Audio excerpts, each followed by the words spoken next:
রাজশাহী ৪ আসনের সাবেক সংসদ সদস্য এনামুল হককে গ্রেপ্তার করেছে র্যাব।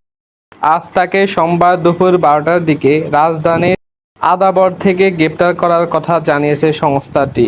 র্যাবের আইন ও গণমাধ্যম শাখার জ্যেষ্ঠ সহকারী পরিচালক আ.ন.ম ইমরান খান বলেন, ছাত্র জনতার আন্দোলনের সময় রাজশাহীর বাগমারায় হামলা ও হত্যাচেষ্টার ঘটনায় মামলা হয়েছে। সেই মামলায় আসামি এনামুল হক।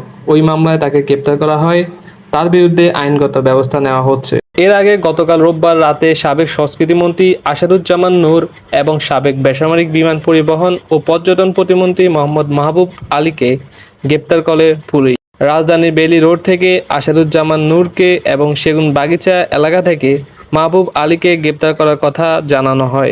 ছাত্র জনতার গণ অভ্যুত্থানে গত ৫ই আগস্ট প্রধানমন্ত্রী দেশ থেকে পালিয়ে যায়। এরপর থেকে এই নিয়ে আওয়ামী লীগ সরকারের ২৮ জন মন্ত্রী, সংসদ সদস্য ও উপদেষ্টা সহ অনেককে গ্রেপ্তার করে পুলিশ। এর মধ্যে সাবেক আইনমন্ত্রী আনিসুল হক, সাবেক প্রধানমন্ত্রীর বেসরকারি শিল্প বিনিয়োগ উপদেষ্টা সালমান এফ রহমান এবং জ্বালানি খনিজ সম্পদ ও বিদ্যুৎ বিষয়ক উপদেষ্টা তৌফিক ইলাহি চৌধুরী রয়েছেন।